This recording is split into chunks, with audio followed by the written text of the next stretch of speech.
We've never had a technology like a smartphone, where it's with us all the time.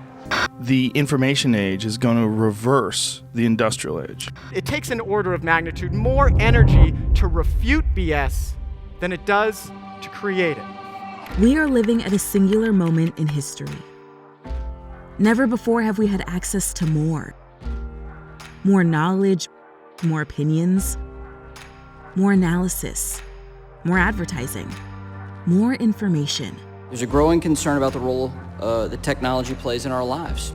That's warranted. This brave new world promised to unite us in ways we never thought possible. From launching worldwide movements to forging personal relationships across continents and cultures. But even as the information age has connected us, it has also sown unmistakable division. Liberal media elite. Wait a minute. This is ridiculous. And he just got in my face. Because when seeing is no longer believing, everything we're taught in school is belief-based. We've been lied to our entire lives. And reality itself can be skewed en masse. We lose the shared understanding of the world that's essential to a functioning society. No testers! No peace! Addressing these challenges will take more than simple solutions and siloed perspectives. You are not.